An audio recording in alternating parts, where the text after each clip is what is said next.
अल्लाह के नाम से जो नहायत मेहरबान और रहम करने वाला है। इंजीनियर उस्मान नवाज बसरा की जानिब से तमाम अहबाब को अस्सलाम वालेकुम। उम्मीद करते हैं आप तमाम अहबाब खैर आफियत से होंगे। आज की हमारी वीडियो का टॉपिक एक बड़ा आप कह सकते हैं कि एक बैड किस्म का इंसिडेंट सानिया जो है वो बहरिया टाउन कराची के अंदर पेश आया कल, जिसके अंदर बहुत से जो लोग हैं जनरल पब्लिक जो हैं उनकी इमलाक को जायदाद को नुकसान पहुंचाया गया। इसके ऊपर हम बात करेंगे कि इसके साइड इफेक्ट्स पूरी रियल एस्टेट मार्केट के ऊपर पूरे पाकिस्तान की क्या पड़ सकते हैं। वीडियो जो है मतलब आप कह सकते हैं कि आगे कंटिन्यू करने से पहले मैं अपनी पोजीशन वाजिया कर दूं। मैं बहरिया टाउन का काम नहीं करता। नंबर 1 एक चीज़, मैंने ज़िंदगी के अंदर बहरिया टाउन की ना कुछ सेल की है ना परचेज की है। नंबर 2 तो ये चीज़ खुदारा ये देख लीजिएगा कि मेरे ऊपर बहुत से लोग जो है वो बाद में शायद ये टैग लगा देंगे जी मैं बैरिया टाउन का कोई शायद रियल्टर हूँ, मैं बैरिया टाउन का काम करता हूँ। भाईजान मैं बैरिया टाउन का काम नहीं करता, लेकिन मैं इसके जो साइड इफेक्ट्स हैं वो रियल एस्टेट मार्केट के ऊपर जो आएंगे वो इंशाल्लाह ताला मैं वीडियो के अंदर डिस्कस करूंगा। सबसे पहले जिन लोगों ने फुटेजेस नहीं देखी, जो कल एक बड़ा सानिया मतलब मैं इसको सानिया कहूंगा कि जो पेश आया, आप पहले वो फुटेज देखें और फुटेज के दौरान सोचिएगा जरूर कि ये सारी चीजें क्या हो रही हैं और क्यों हो रही हैं और इसके साइड इफेक्ट क्या होंगे। पहले फुटेज देखिएगा सारी।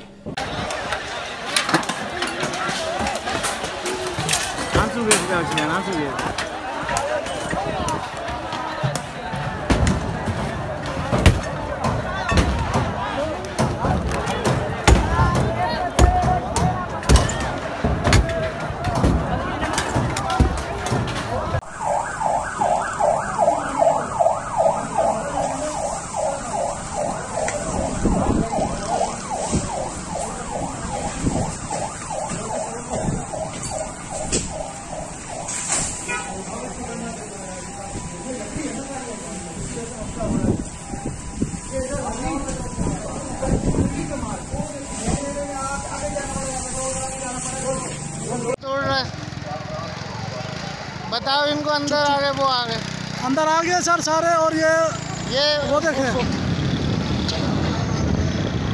फोर्स के कमांडो भी लगे हुए सर। पत्थर मारे हैं सर।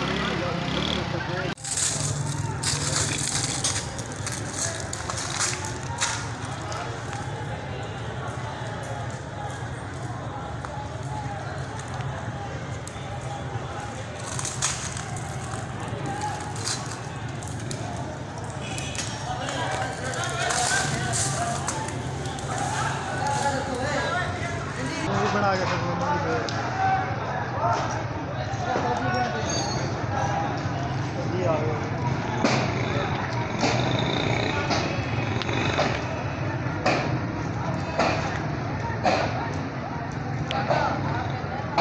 अंदर सी गए ਅਸੀਂ ਅੰਦਰ ਸੀ, ਅਸੀਂ ਪਿੱਛੋਂ ਵੱਜ ਕੇ ਗਿਆ, ਨਿਕਲ ਗਿਆ ਸੀ। ਮੈਂ ਤਾਂ ਉੱਤੇ ਚੜ ਗਿਆ, ਤੀਸਰੇ ਚੌਥੇ 8ਵੇਂ ਤੱਕ ਪਹੁੰਚ ਗਿਆ ਸੀ। ਸਾਰੇ ਉੱਤੇ ਭੱਜ ਗਏ।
हाँ हाँ वो है।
या अल्लाह पाक खैर करे यार।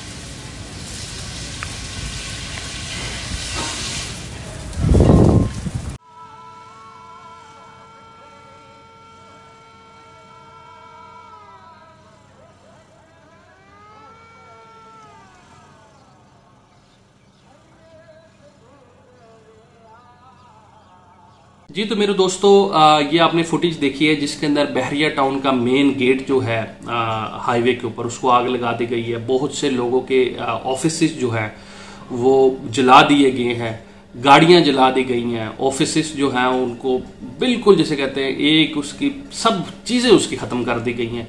और माजरत के साथ ये हमारे मुल्क का एक अलमिया बन चुका है कि इधर मारने वाला भी अवाम है और मरने वाली भी अवाम है। ठीक है, इन चीज़ों से मुझे आप खुद बताएं कि ना मलिक रियाज साहब को कोई फ़र्क पड़ा है, ना बहरिया टाउन को शायद जो है वो इस चीज़ का फ़र्क पड़ा है। फ़र्क अगर पड़ा है तो वो अवाम को पड़ा है।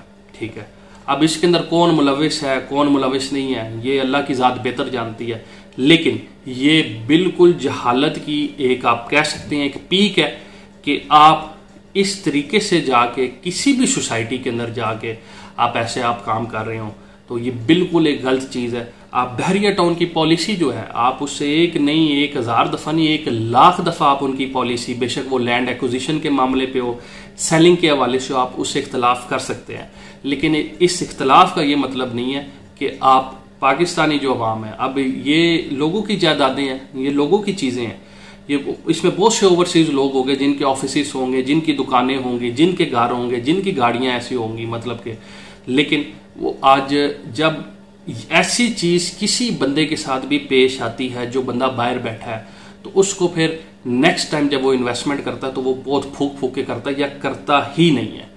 तो गवर्नमेंट ऑफ पाकिस्तान से मेरी बस मुदबाना गुजारिश ये है कि खुदारा इस टाइम पे आपकी हुकूमत को सबसे ज़्यादा जो सपोर्ट दे रहा है वो रियल एस्टेट सेक्टर और कंस्ट्रक्शन सेक्टर है।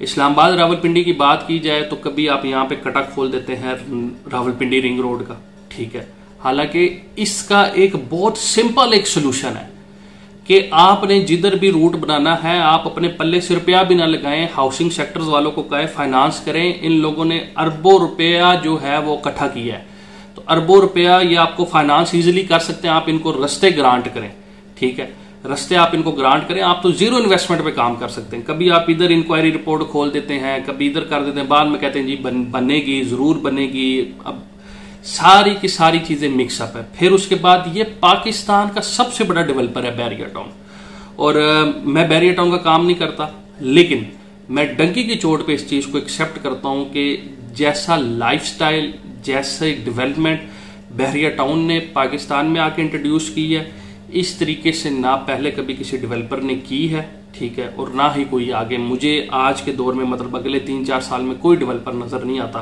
कि जो बहरिया टाउन का डेवलपमेंट के लिहाज से, उसके लाइफस्टाइल के लिहाज से उसका सानी बन सके। ठीक है, बंजर जमीनों को आबाद करना ये एक बहुत मुश्किल काम होता है, और डेवलपर, बहुत से लोग शायद ये चीज़ समझते हैं कि जी डेवलपर हो गया, बिल्डर हो गया, ये जी बड़े इजी लोग हैं और बड़ा इजी है इनके लिए चीज़ करना। ये बड़ा मुश्किल काम होता है। ये जो बंदा कर रहा होता है उसको ही पता होता है कि उसने अपनी जान जो है वो हार्ड टाइम पे हथेली पे रखी होती है। लैंड एक्विजिशन जो है ना, ये बड़ा मुश्किल काम होता है। लैंड एक्विजिशन आसान नहीं होता। लोग जमीन का सौदा करके हाउसिंग सेक्टर्स वालों के साथ मुकर जाते हैं। मुकरते क्यों हैं? वो ये समझ रहे होते हैं कि जी मुझसे बंदा ले रहा है 10 लाख रुपया पर कनाल और आगे दे रहा है 50 लाख रुपया फी कनाल, ठीक है। लेकिन उसको ये चीज समझ नहीं आती कि उसके अंदर से 50% उसकी वेस्टेज चली जानी है in terms of roads, in terms of park, in terms of school, मतलब बेसिक जो इंफ्रास्ट्रक्चर होता है प्लॉट्स के अलावा, उसके अंदर 50% आपकी वेस्टेज लैंड की होती है। और वो कितने टाइम पीरियड के ऊपर वो चीज सेल कर रहा है, ये उसको अकल नहीं होती उस बंदे को। तो लैंड एक्विजिशन वाला जो बंदा होता है वो अपनी जान हथेली पे रख के जो है ना वो सारी चीजें मैनेज कर रहा होता है।